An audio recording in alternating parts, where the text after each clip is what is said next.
আপনারা যে জায়গাটায় দাঁড়িয়েছেন এটা কি খাল? রিয়া খাল। কিন্তু এখানে দাঁড়িয়েছেন কেমন করে? এখানে তো পানি থাকার কথা, কিন্তু পানি নাই। কেন পানি নাই? পানি নেই কারণ এই খালগুলো আজকে বন্ধ হয়ে গেছে, ভরাট হয়ে গিয়েছে। এই যে খাল ভরাট হয়ে গিয়েছে, খাল বন্ধ হয়ে গিয়েছে, খাল দখল হয়ে গিয়েছে, তাতে কি সাধারণ মানুষ বা কৃষকদের কোনো উপকার হয়েছে? কোনো উপকার হয়নি। এখন আজকে এই খালটি আবার পুনর্খনন করতে গত প্রায় 50 বছর আগে শহীদ রাষ্ট্রপতি জিয়াউর রহমান খালটিকে খনন করেছিলেন এবং এই খাল খনন করার ফলে আজকে যদি আমরা ইনশাল্লাহ আবার এই 4 কিলোমিটার এই খাল, আমরা এই 4 কিলোমিটার খাল ইনশাল্লাহ পুনর্খনন করব।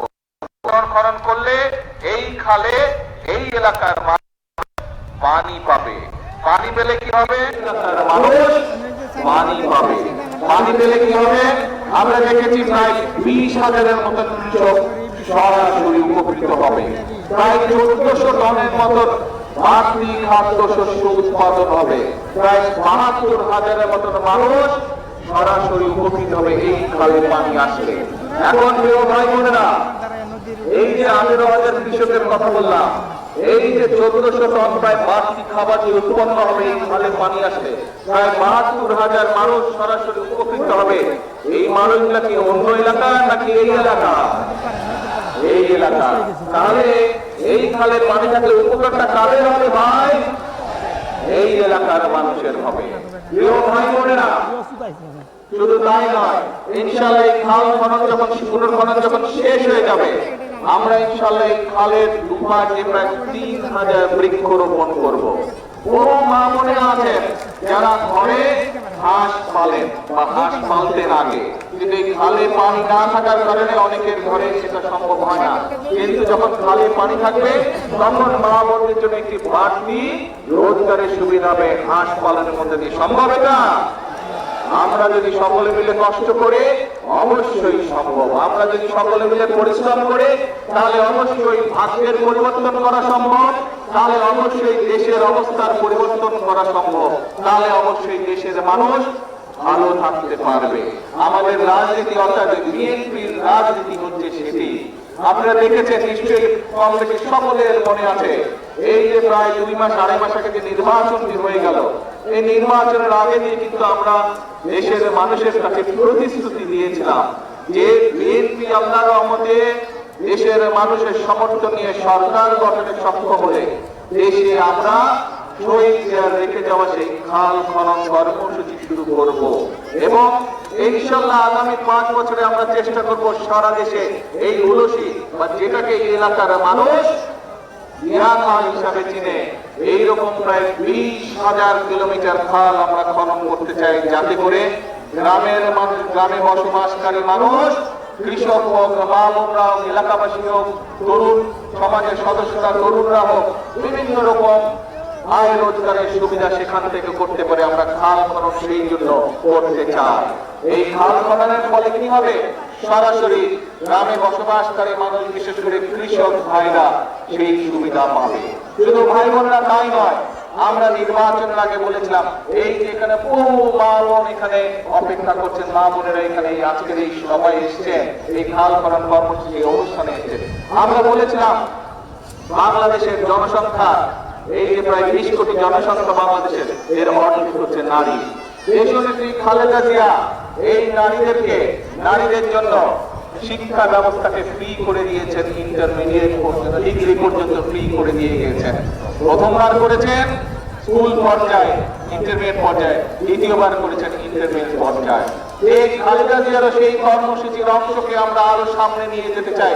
এই জন্য আমরা সিদ্ধান্ত গ্রহণ করেছি যে ইনশাআল্লাহ খালেদা জিয়া ইন্টারমিডিয়েট ডিগ্রি পর্যন্ত করে দিয়ে গেছেন, আমরা মেয়েদের শিক্ষা ব্যবস্থা ইনশাআল্লাহ ডিগ্রি পর্যন্ত অর্থাৎ উচ্চতর পর্যন্ত ইনশাআল্লাহ বিনামূল্যে ব্যবস্থা করব। শুধু এইভাবে আমাদের এইবারকার কর্মসূচির একটি অংশ। শুধু মেয়েদের শিক্ষা ব্যবস্থা আমরা ডিগ্রি পর্যন্ত ফ্রি করব না, একই সাথে আমাদের যে মেয়েরা ভালো রেজাল্ট করতে পারবে তাদের জন্য আমরা উপবৃত্তির ব্যবস্থা করব সরকার থেকে, যাতে করে তারা আরো উচ্চতর শিক্ষা লাভ করতে পারে। এখন প্রিয় ভাই বোনেরা, আমরা বলেছিলাম খাল খনন করব, আমরা কিন্তু আমাদের ওয়াদা রেখেছি। দেশে আমরা খাল খননের কর্মসূচির কাজ শুরু করেছি। আজকে এইখানে শুরু করলাম, এর আগে আমি দিনাজপুর দিয়ে খাল খননের কর্মসূচি শুরু করেছিলাম। প্রিয় ভাই বোনেরা, আমরা বলেছিলাম মা বোনদের যেরকম শিক্ষার ব্যবস্থা আমরা ডিগ্রি পর্যন্ত থেকে শুরু করে উচ্চতর পর্যন্ত আমরা ফ্রি করব, একই সাথে উপবৃত্তি দিব আমরা যেরকম, ঠিক একইভাবে আমরা বলেছিলাম এই মাদেরকে শিক্ষার পাশাপাশি স্বাবলম্বী করার জন্য আমরা ফ্যামিলি কার্ড দিব মা বোনদের হাতে। বিশেষ করে যে সকল মায়েরা, যে সকল বোনেরা পরিবারের প্রধান, সেই নারী প্রধান পরিবারের হাতে না 5 বছরের মধ্যে আমরা চেষ্টা করব সকল গ্রামে সকল মায়েদের হাতে ফ্যামিলি কার্ড পৌঁছে দেওয়ার চেষ্টা করব ইনশাআল্লাহ। আমরা মাধ্যমে প্রতি মায়ের কাছে, প্রতি নারী পরিবারের প্রধানের কাছে আমরা মাসে পক্ষ থেকে ইনশাআল্লাহ 2500 করে পৌঁছে দেওয়ার ব্যবস্থা করব, যাতে করে তারা তাদের সন্তানদের দেখভাল করতে পারে, তাদের সন্তানের পড়ালেখা দেখভাল করতে পারে ভালো করে, তাদের সন্তানকে 2 চাকরি ভালো খাওয়াতে পারে, যাতে করে তারা মা বোনেরা একই সাথে সেই 2500 টাকা থেকে ছোট ছোট উদ্যোগ গ্রহণ করতে পারে। হাঁস পালন, মুরগি পালন, গরু ছাগল পালন, এরকম কাজ করার মাধ্যমে, এরকম ছোট ছোট ব্যবসার মাধ্যমে যাতে মা বোনদের একটা নিজের রুজি রোজগারের ব্যবস্থা সেই নিয়ে আমরা করতে চাই। প্রিয় ভাই বোনেরা, আমরা 2 দিন আগে আরেকটি সিদ্ধান্ত গ্রহণ করেছি। এই মা বোনদের একটি ব্যাপারে খুব কষ্ট হয়, রান্না বাড়ির ব্যাপারে কষ্ট হয়, সেটি গ্রামের মা বোনই হোক, সেটি শহরের মা বোনই হোক। আমরা যেরকম সারা দেশের মায়েদের কাছে আমরা যেরকম ফ্যামিলি কার্ড পৌঁছে দিচ্ছি, সেরকম আরেকটি কার্ড দিতে চাই, সেটি হবে এলপিজি কার্ড, এলপিজি গ্যাস। এটি আমরা মা বোনদেরকে পৌঁছে দেব, যাতে করে মা বোনদেরকে রান্না বান্নার জন্য কষ্ট করতে না হয়। প্রিয় ভাই বোনেরা, আমরা বলেছিলাম যে বিএনপি সরকার গঠন করলে কৃষক ভাইদের জন্য আমরা কৃষি কার্ড দিব। কৃষক ভাইদের আমরা 10,000 টাকা পর্যন্ত কৃষি ঋণ যেটা আছে সেটা আমরা মওকুফের ব্যবস্থা করব। আল্লাহর রহমতে আমরা সেই কাজ শুরু করেছি এবং সরকার গঠনের প্রথম 10 দিনের ভিতরে আমরা কৃষকদেরকে যাদের 10,000 টাকা পর্যন্ত কৃষি ঋণ ছিল তাদের সেই কৃষি ঋণ আমরা মওকুফ করেছি। প্রিয় ভাইরা, আমরা বলেছিলাম দেশের বিভিন্ন জায়গায় বিভিন্ন মিল কলকারখানা বন্ধ হয়ে গিয়েছে। এই মিল কলকারখানা বন্ধ হয়ে যাওয়ার কারণে বহু মানুষ বেকার হয়ে গিয়েছে, বহু যুবক বেকার হয়ে গিয়েছে। আমরা বলেছিলাম এই কলকারখানাগুলো চালুর ব্যবস্থা ইনশাআল্লাহ আমরা করব। আমরা সেই কাজেও হাত দিয়েছি। আগামী 2-4 মাসের মধ্যে ইনশাআল্লাহ বাংলাদেশের অনেকগুলো বন্ধ হয়ে যাওয়া কলকারখানা আবার চালু করা সম্ভব হবে, যার ফলে অনেক বেকার যুবক নতুন করে কর্মসংস্থানের সুযোগ হবে। শুধু তাই নয়, আমরা বিভিন্ন শিল্প উদ্যোক্তারা যারা আছে তাদেরকে আমরা দেখেছি, তাদের সাথে কথা বলছি, তাদের বিভিন্ন অসুবিধা যেগুলো আছে সেগুলো আমরা সরকারের পক্ষ থেকে সমাধানের চেষ্টা করছি, যাতে করে তারা নতুন শিল্প কারখানা তৈরি করে এবং যাতে করে এই দেশের যারা তরুণ যুবক আছে কর্মসংস্থান নেই, যারা বেকার হয়েছে তারা যাতে কর্মসংস্থানের সুযোগ পায়, সেই কাজও আমরা শুরু করেছি। প্রিয় ভাই বোনেরা, আমরা বলেছিলাম যে মসজিদের ইমাম বলেন, খতিব সাহেব বলুন, মুয়াজ্জিন বলুন, বিভিন্ন অন্য ধর্মের যারা ধর্মে ঘুরেছে তাদেরকে আমরা ব্যবস্থা করবো সরকার থেকে তাদের জন্য একটি সম্মানী, সেই ব্যবস্থার কাজও আমরা শুরু করেছি এরই ভিতরে। অর্থাৎ এই যে কটি কাজের কথা আপনাদের সামনে আমি তুলে দিলাম, ভাই বোনেরা, এই সকল কাজগুলো আমরা করতে চাই এই দেশের মানুষের জন্য। এবং আমরা যে মহান মানুষকে দিয়েছি, যে প্রতিশ্রুতি দিয়েছি, আমরা যতদিন বাংলাদেশের মানুষের সমর্থন থাকবে, যে পর্যন্ত বিএনপি সরকার পরিচালনার দায়িত্বে থাকবে, আমরা আমাদের প্রতিশ্রুতি, জনগণকে দেওয়ার প্রতিশ্রুতি আমরা চেষ্টা করবো ইনশাআল্লাহ অফ করে পালন করার জন্য। আমাদের রাজনীতি, বাংলাদেশ জাতীয়তাবাদী দল বিএনপির রাজনীতি হচ্ছে এই দেশকে ঘিরে রাজনীতি।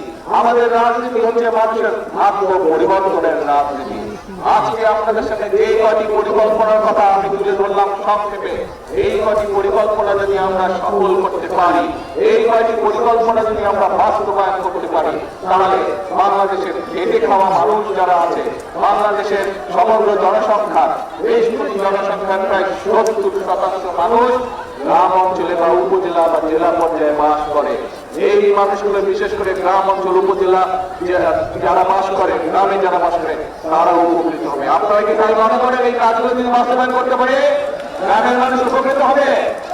ইনশাআল্লাহ। প্রিয় ভাই বোনেরা, আমাদের লক্ষ্য, আমাদের উদ্দেশ্য সেটি। এখন প্রিয় ভাই বোনেরা, এই যে খাল আজকে, এই খাল খনন যদি আমাদেরকে পুনর্খনন করতে হয়, এই খালে যদি আমাদেরকে পানি নিয়ে আসতে হয়, তাহলে আপনাদের সরকার তো আছে, কিন্তু পাশাপাশি এলাকার মানুষ যারা আছে, এলাকার তরুণ সমাজ যারা আছেন, আপনাদেরকে আমাদের সাথে হাত লাগাতে হবে। পারবেন হাত লাগাতে এই খাল খননে আপনাদের সকলকে? কারণ এই দেশটা, এই দেশের জনগণ, এই দেশের মালিক, এই দেশের জনগণ, এই দেশের মালিক এই দেশের জনগণ, এবং এই দেশের জনগণের জন্য রাজনীতি করে। আমাদের প্রত্যেকটি কর্মসূচি হবে মানুষের জন্য, আমাদের প্রত্যেকটি কর্মসূচির বাস্তবায়ন হবে মানুষের ভাগ্য পরিবর্তনের জন্য। প্রিয় ভাই বোনেরা, বিগত 17 বছর যাবৎ এই দেশ স্বৈরাচারের কবল ছিল। 2024 সালের 5ই আগস্ট বাংলাদেশের ছাত্র জনতা ঐক্যবদ্ধ হয়ে স্বৈরাচারকে বিদায় করেছে। প্রিয় ভাই বোনেরা, প্রিয় ভাই বোনেরা, এখন হচ্ছে দেশ গঠনের পালা। এখন হচ্ছে এই দেশকে আমাদের গড়ে তুলতে হবে। এই দেশের মানুষের জন্য কর্মসংস্থানের ব্যবস্থা করতে হবে। এই দেশের মানুষের কাছে স্বাস্থ্য সেবা পৌঁছে দিতে হবে। এই দেশের গ্রামে গঞ্জে বাস করা মানুষের কাছে ওষুধপত্র, ডাক্তারের সেবা পৌঁছে দিতে হবে। এই দেশের বেকার যুবক বলুন, এই দেশের বেকার তরুণদের বলুন, তাদের শিক্ষা এবং তাদের কর্মসংস্থানের ব্যবস্থা করতে হবে। এই দেশের কৃষকদের আত্মনির্ভরশীল করার জন্য তাদের পাশে এসে দাঁড়াতে হবে।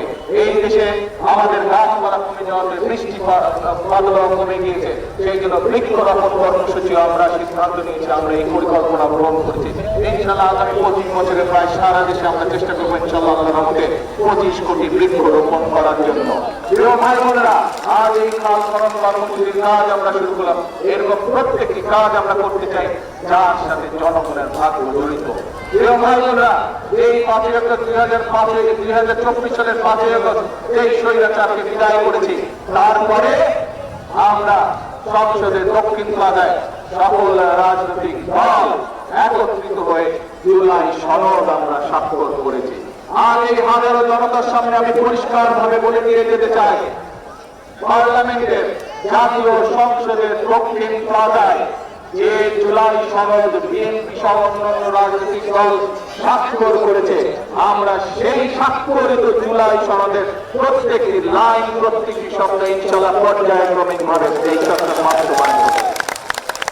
কিন্তু প্রিয় ভাই বোনেরা, অনেকে, কোন কোন ব্যক্তি, কোন কোন রাজনৈতিক দল আজকে আমরা দেখতে চাচ্ছি যে গণভোট হয়ে গিয়েছে, সেই গণভোটের রায়কে ভিন্ন খাতে তারা প্রবাহিত করতে চাচ্ছে এবং সমগ্র দেশে একটি বিভ্রান্তি তৈরি করতে চাচ্ছে। প্রিয় ভাই বোনেরা, এই যে আমার বক্তব্যের শুরুতে আপনাদেরকে যে পরিকল্পনাগুলোর কথা আমি আপনাদের সামনে তুলে ধরলাম, আপনারা এই হাজারো মানুষ হাত তুলে বলেছেন যে এই পরিকল্পনাগুলো যদি সফল হয় তাহলে ইনশাআল্লাহ দেশের মানুষের ভাগ্যের পরিবর্তন হবে। তাই তো নাকি? ঠিক বলেছে? ঠিক বলেছে? এখন প্রিয় ভাই বোনেরা, আপনাদেরকে সজাগ থাকতে হবে, সতর্ক থাকতে হবে।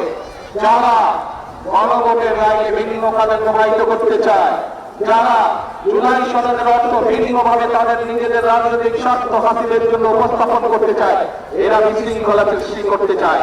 এই বিশৃঙ্খলা যদি সৃষ্টি করতে পারে তারা, তাহলে জনগণের যে কর্মসূচি, আমেরিকাদের যে কর্মসূচি, মাহমুদের যে কর্মসূচি, কৃষক কার্ডের যে কর্মসূচি, কৃষকদের খাল খনন যে কর্মসূচি, বেকার যুবকদের জন্য কর্মসংস্থানের জন্য মিল কারখানা, বন্ধ মিল কারখানা চালু করার যে কর্মসূচি, নতুন কলকারখানা চালু করার যে কর্মসূচি, স্বাস্থ্য সেবা গ্রামে গ্রামে পৌঁছে দেওয়ার যে কর্মসূচি, সকল কর্মসূচি ব্যাঘাত হবে এই বিশৃঙ্খলারা যদি আশঙ্কা পায়। প্রিয় ভাই বোনেরা, আপনারা কি সতর্ক থাকতে পারবেন যাতে জনগণের কর্মসূচি, যাতে করে জনগণের কর্মসূচি ব্যাহত না হয়, সেই জন্য জনগণকে সতর্ক থাকতে হবে। প্রিয় ভাই বোনেরা, আজকে আমরা দেখেছি বিগত স্বাধীনতার পর থেকে বিভিন্ন সময় কারা কারা দেশে অশান্তির চেষ্টা করছে, বিভ্রান্তির চেষ্টা করেছে, বিশৃঙ্খলার চেষ্টা করেছে। যতবার বিএনপি দেশের মানুষের ভাগ্য পরিবর্তনের জন্য কর্মসূচি গ্রহণ করেছে, অতীতে আমরা দেখেছি আন্দোলনের নামে কিভাবে 173 দিন হরতাল করা হয়েছিল। মনে আছে আপনাদের? 173 দিন কিভাবে দেশের অর্থনীতিকে ধ্বংস করে দেওয়ার চেষ্টা করা হয়েছিল। প্রিয় ভাই বোনেরা, এখনো আবার সেই গ্রুপ আরেকজনের সাথে গিয়ে আসর করেছে। আপনাদেরকে এই ব্যাপারে প্রিয় ভাই বোনেরা সতর্ক থাকতে হবে। আজকে যদি আমরা সতর্ক থাকি, আজকে যদি আমরা আমাদের শপথে প্রতিশ্রুতিবদ্ধ থাকি, আজকে যদি আমাদের শপথে আমাদের কর্মসূচি বাস্তবায়নে আমরা অঙ্গীকারবদ্ধ থাকি, দৃঢ় থাকি, তাহলে বাংলাদেশের মানুষের ভাগ্য নিয়ে কেউ ছিনিয়ে ফেলতে পারবে না। বাংলাদেশের মানুষের ভাগ্য নিয়ে কেউ যদি ছিনিয়ে ফেলতে চায়, ইনশাআল্লাহ 5 তারিখে যেভাবে বাংলাদেশের মানুষ জবাব দিয়েছে, ভবিষ্যতে বাংলাদেশের মানুষ সেভাবেই জবাব দেবে। আমরা বিশ্বাস করি, আমরা দৃঢ়ভাবে, আমরা যারা শহীদ জিয়ার দল করি, আমরা যারা দেশনেত্রী খালেদা জিয়ার সৈনিক, আমরা বিশ্বাস করি এই দেশে হচ্ছে আমাদের প্রথম, এই দেশে হচ্ছে আমাদের শেষ ঠিকানা। সেজন্যই আমরা বলি প্রথম বাংলাদেশ আমার, শেষ বাংলাদেশ। প্রিয় ভাই বোনেরা, শহীদ রাষ্ট্রপতি জিয়াউর রহমান তখন কর্মসূচি শুরু করেছিলেন, তখন দেশের জনসংখ্যা ছিল বোধহয় 9 কোটির মতো। উনি বলেছিলেন 9 কোটি মানুষের 18 কোটি হাত যদি কাজে নেমে পড়ে, এই দেশের মানুষের ভাগ্যের পরিবর্তন করা সহজেই সম্ভব হবে। প্রিয় ভাই বোনেরা, সেই জন্যই আমরা দেখেছি উনি যে দেশ স্বাধীনের পরে 1974 সালে যেখানে দুর্ভিক্ষে 7 থেকে 8 লক্ষ লোক না পেয়ে মারা গিয়েছিল, শহীদ জিয়ার এই খাল খনন কর্মসূচি যখন শুরু করলেন, তখন শুধু পানি নিয়ে দেশের খাদ্য উৎপাদন শেষ সুবিধার কারণে দেশে খাদ্য উৎপাদন দ্বিগুণ হয়েছিল। এবং শুধু তাই নয়, এই দেশ থেকে বাংলাদেশের মানুষ বিদেশেও খাদ্য রপ্তানি করা সম্ভব হয়েছিল। সেজন্য প্রিয় ভাই বোনেরা, আজ আমাদের শপথ নিতে হবে, এই 20 কোটি মানুষের 40 কোটি হাত আজ বসে থাকলে চলবে না। 20 কোটি মানুষের 40 কোটি হাত আজ দেশ গঠনের কাজে লাগাতে হবে। 20 কোটি মানুষের 40 কোটি হাত আছে দেশের মানুষের ভাগ্য পরিবর্তনের কাজে আজকে লাগাতে হবে। তাহলে এই দেশের মানুষের ভাগ্যের পরিবর্তন হবে, এই দেশের ভাগ্যের পরিবর্তন হবে। প্রিয় ভাই বোনেরা, আমাদের চোখের সামনে দিয়ে গত 50 বছর পৃথিবীর অনেক দেশ তাদের ভাগ্যের পরিবর্তন করেছে। আমাদের চোখের সামনে দিয়ে পৃথিবীর অনেক দেশের মানুষের ভাগ্যের পরিবর্তন হয়েছে। এই সিঙ্গাপুরকে নিয়ে আমরা মাঝে মাঝে গল্প করি, সেই সিঙ্গাপুরের অবস্থা 1971 সালে আমাদের চেয়েও খারাপ ছিল। আজ 50 বছরে তারা কোথায় চলে গেছে? তারা যদি পারে, আমরা কেন পারবো না? ইনশাল্লাহ আমরাও পারবো। এই দেশের মানুষ পারবে। এই দেশের মানুষ 1971 সালে যুদ্ধ করে, অস্ত্রভাবে যুদ্ধ করে এই দেশকে ছিনিয়ে নিয়ে এসেছিল, দেশের স্বাধীনতাকে ছিনিয়ে নিয়েছিল। এই দেশের মানুষ 90-এ স্বৈরাচারের পতন করেছে। এই দেশের মানুষ 2024 সালের 5ই আগস্ট ফ্যাসিবাদের পতন করেছে। কাজে এই দেশের মানুষ আবারও নিজের দেশকে গড়ে তুলতে প্রতিশ্রুতিবদ্ধ। এই দেশের 20 কোটি মানুষের 40 কোটি আবারও এই দেশকে গড়ে তুলতে পারবে ইনশাআল্লাহ। প্রিয় ভাই বোনেরা, সেই জন্য আমরা যেমন বলি প্রথম বাংলাদেশ আমার শেষ বাংলাদেশ, একই সাথে আমরা বলি গর্ব কাজ গর্ব দেশ। সবার আগে গর্ব কাজ গর্ব দেশ, সবার আগে বাংলাদেশ ইনশাআল্লাহ। এবার আসুন আজ এই খাল খনন কর্মসূচিতে একই সাথে প্রত্যেকে আমরা প্রতিশ্রুতিবদ্ধ হই যে আমরা কাজ করব, আমরা দেশ করব, আমাদের দেশের মানুষের ভাগ্যের পরিবর্তন করবো। প্রিয় ভাই বোনেরা, এটাই হোক আজকে এই খাল খনন কর্মসূচির আমাদের প্রতিজ্ঞা, আমাদের প্রতিশ্রুতি। আছেন নাকি আমার সাথে? কারা আছেন আমার সাথে? ধন্যবাদ। এবার দেশের উপরে মানুষগুলো ইনশাআল্লাহ আছেন আমার সাথে ইনশাআল্লাহ। এখন প্রিয় ভাই বোনেরা, এই খাল অবশ্যই এই খালের পরে আমরা দেখি ছোট্ট একটি ব্রিজ আছে। এই ব্রিজটা আমি জানি এই এলাকার মানুষ নিজেরা অর্থ সংগ্রহ করে এই ব্রিজটি আপনারা তৈরি করেছেন, আমি এটা জানি। কিন্তু এলাকার মানুষ জনসংখ্যা একটু বেড়ে যাবে, এই ছোটগুলি চলাচল করতে আপনাদের সমস্যায়। ইনশাআল্লাহ এই খাল পুনর্খনন হতে থাকবে এবং একই সাথে আমরা চেষ্টা করবো ইনশাআল্লাহ আপনাদেরকে একটি নতুন সুন্দর পরিবেশের বক্তব্য বাড়াবো না। এখন হচ্ছে বক্তব্যের নামার সময় না, এখন হচ্ছে দেশ গঠনের সময়। এখন দেশ গঠন যেমন আমরা করবো, দেশ গঠনের জন্য কাজ করবো, একই সাথে আপনাদেরকে সজাগ দৃষ্টি রাখতে হবে। যারা বিভ্রান্তির রাজনীতি করছে, যারা জনগণের কর্মসূচি, খাল খনন কর্মসূচি, ফ্যামিলি কার্ড, কৃষক কার্ড, মানুষের ঘরে ঘরে ডাক্তার বা স্বাস্থ্য সেবা কর্মী পৌঁছে দেওয়া, স্বাস্থ্য শিক্ষা সুবিধা পৌঁছে দেওয়া, এই কর্মসূচিগুলোকে যারা বাধাগ্রস্ত করছে প্রিয় ভাই বোনেরা, তাদের বিরুদ্ধে সজাগ থাকতে হবে। আমরা দেখেছি বিভিন্ন সময় অতীতে তাদের বিভিন্ন কর্মকাণ্ড, আগে সেই জিনিসটা মাথায় রাখবেন। কিন্তু আমাদেরকে থাকবেন, আপনারা সতর্ক থাকলে, দেশের মানুষ সতর্ক থাকলে ইনশাআল্লাহ যেই সরকারকে আপনারা নির্বাচিত করেছেন, বাংলাদেশের মানুষ এই সরকারকে নির্বাচিত করেছে, ইনশাআল্লাহ সেই সরকার এই দেশের মানুষের জনকল্যাণে যা যা কর্মসূচি প্রয়োজন পর্যায়ক্রমিকভাবে সকল কর্মসূচি ইনশাআল্লাহ বাস্তবায়ন করবে। আজ এই পর্যন্ত থাক, ইনশাআল্লাহ এই খাল যেদিন পুনর্খনন শেষ হবে আবারও আপনাদের সামনে ফিরে আসবো, আবারও আপনাদের সামনে ফিরে আসবো। আর এইটুকু বলে বিদায় নিচ্ছে আপনাদের কাছ থেকে। আবার দেখা হবে, আবার কথা হবে ইনশাআল্লাহ। আল্লাহ হাফেজ। বাংলাদেশ জিন্দাবাদ, বাংলাদেশ জাতীয়তাবাদী দল জিন্দাবাদ। আসসালামু আলাইকুম।